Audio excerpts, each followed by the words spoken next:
Chapter 23. The Sentinel. Harry found a relieved Theo waiting for him just 10 feet down the corridor. After reassuring his friend that, yes, Jim Potter was still very much alive, the two returned to the Slytherin dungeons. There, Harry and Theo stayed up talking until well after the sun came up before crashing and sleeping until noon. At lunch, Harry briefly made eye contact with his brother non-threateningly, Harry thought, though Jim still quailed at the sight of him, and it seemed clear that the boy who lived had taken his words to heart. Ron glanced at Harry without interest and took no notice of Theo at all, so Harry assumed for the time being that Jim would not be gossiping to anyone about the previous night's scene. The remainder of the Christmas holidays fell back into a normal routine save for a notable reversal of circumstances. Theo, who had previously suffered from fits of insomnia for years, now slept more soundly, presumably due to the catharsis of finally talking about his mother's death with someone he trusted. He was more relaxed during the days when talking to other students, and he even helped the twins prank Percy. He'd also gotten tired of listening to Ron's bragging and challenged the Gryffindor to a chess match. He lost, of course. The Weasel was a genuine prodigy at chess, surprising for such an otherwise mediocre student, but he'd lasted longer than anyone below 5th year who'd played Ron since the year began. Ron had even looked worried at several points, and after the game was over, he actually shook Theo's hand and asked if they could play again sometime. Conversely, it was now Harry who developed difficulty sleeping. He was no more prone to nightmares than before, but now, those nightmares were broken up by strange dreams where he and the Potters lived together in familial bliss, including a few where he was somehow a Gryffindor with awful hair of which he was inexplicably proud. Eventually, he was forced to acknowledge the truth that there was some small, deeply buried part of him that, despite everything he'd been through, still wanted to be part of the Potter family. It was a ridiculous notion to be sure, particularly since the Git's heart's desire was that he'd never even been born. Harry had to admit that the mirror would make a fiendish trap. If it could make him feel a longing for the love of the Potters, surely it could trap Voldemort in some equally absurd fantasy. Having now added insomnia to his already lengthy list of personality quirks, Harry had taken to wandering the Slytherin dorms on those nights when sleep became impossible. He was searching mainly for snakes hidden in the artwork and architecture that he hadn't talked to yet, but he seemed to have found them all, the operative phrase being "seemed to," as there were 6 rooms he had not yet entered, the 6 prefect bedrooms. Harry didn't know how the other houses worked, but in Slytherin, all 6 prefects resided in private bedrooms that doubled as offices, all of which could be found in a side corridor called Prefect's Row that branched off from the common room. Harry assumed that all of these rooms would be warded against intrusion, but unless there were concealed areas, which admittedly there probably were, the prefect's rooms were the only rooms in the whole dungeon he hadn't entered.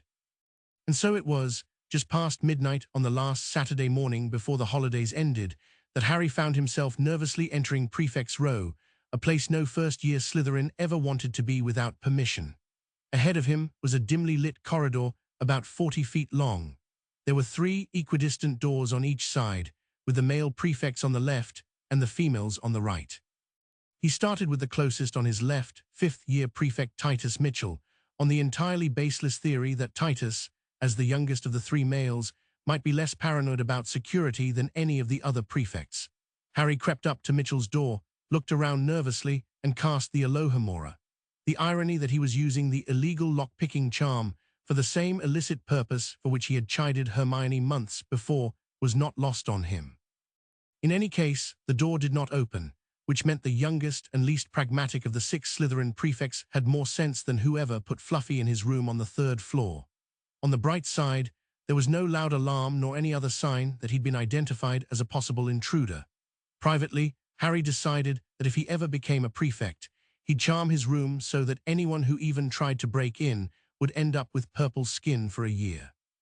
With some trepidation, he tried the Alohomora on each of the other 5 doors, all to no effect.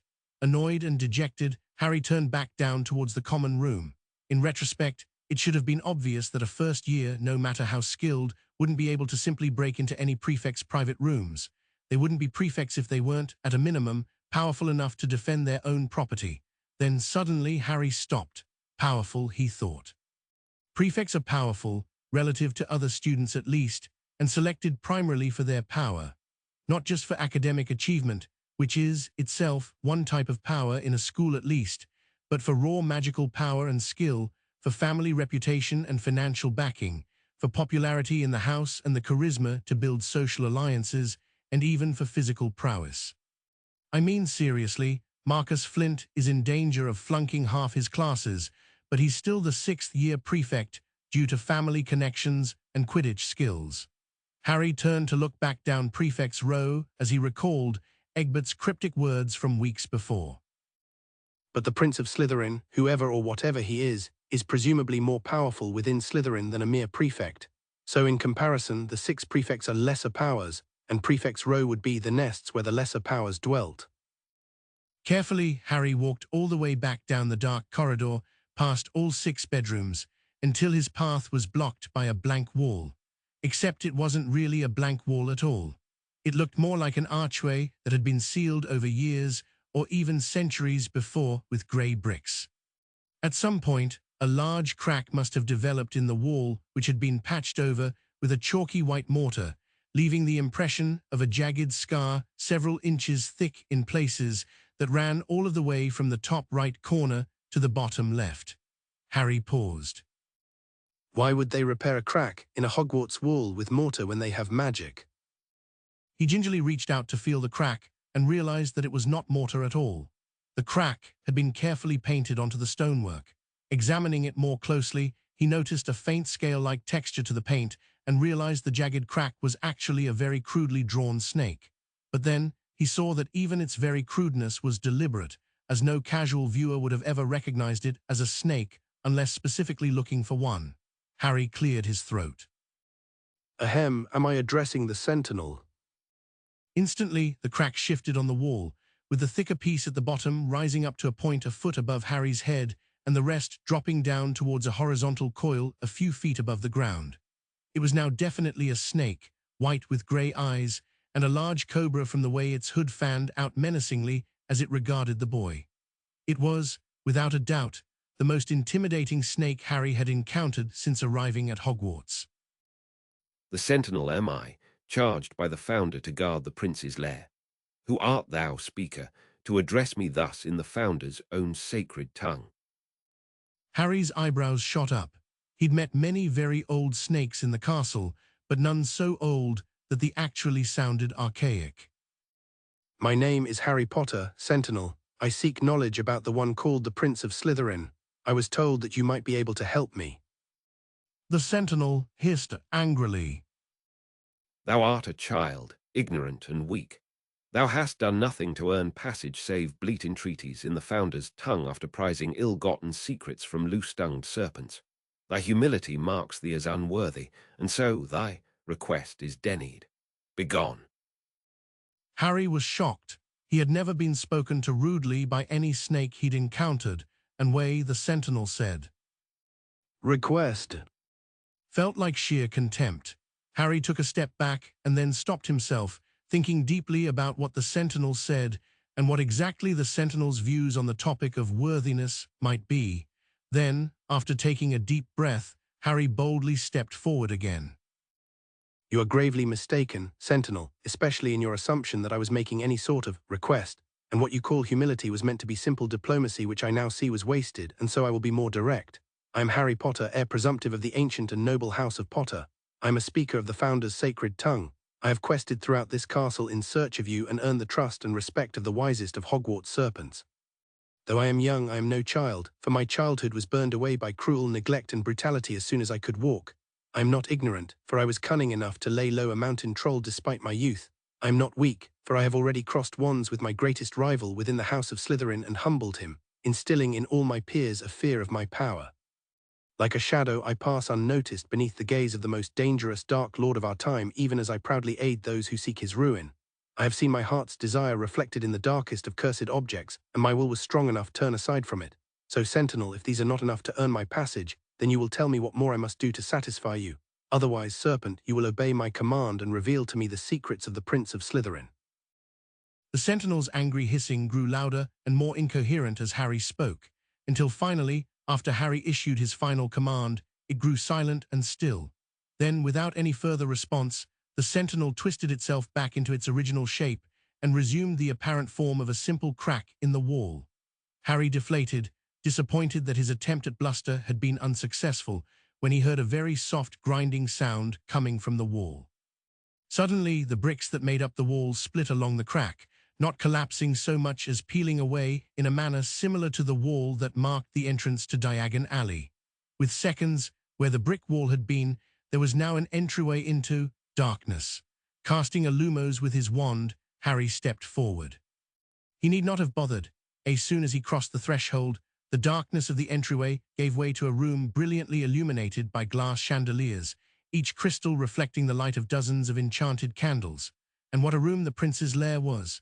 The secret chamber looked to be 20 yards wide and twice as long, with a 20-foot vaulted ceiling. All of the walls were covered in oak paneling, with polished marble floors covered in elegant rugs. The wall to Harry's right was marked with a massive stone fireplace easily big enough for a man to walk through without ducking, and there appeared to be a fresh bucket of flue powder next to it. On either side of the fireplace were several massive bookshelves full of tomes so old and mysterious-looking that Harry resolved never to tell Hermione Granger about this room, lest she tear the Slytherin dungeon apart stone by stone to get at them. The wall on the left bore what looked like 40 to 50 small silver nameplates meticulously arranged with room still for dozens more. The far wall was completely dominated by a massive tapestry. Most of the writing was too small to read from across the room, but the words, "Here be the heirs of Salazar Slytherin," clearly indicated that it was the founder's family tree. In the middle of the lair was a long mahogany table, with 3 chairs on each side, each also mahogany with emerald green upholstery. Rising up from the back of each chair were 2 matching brass finials elegantly cast into the shapes of adder heads, but it was the 7th chair that dominated Harry's attention, for even calling it a chair seemed so grossly inadequate as to be an insult. It was, without a doubt, the single most magnificent piece of furniture that Harry had ever seen. Shaking off his amazement, Harry stood tall and spoke out with confidence. "Good evening to you all. My name is Harry Potter. I am honored to stand before you." The veritable chorus of hisses that welcomed him to the room made him grin from ear to ear. A few hours later, it was Harry's turn to rouse Theo from slumber and drag him off to a secret room containing an ancient and somewhat sinister magical artifact. Once he had the boy inside the lair, Harry explained where they were, why they were there, what it all meant, and oh, by the way, he could talk to snakes.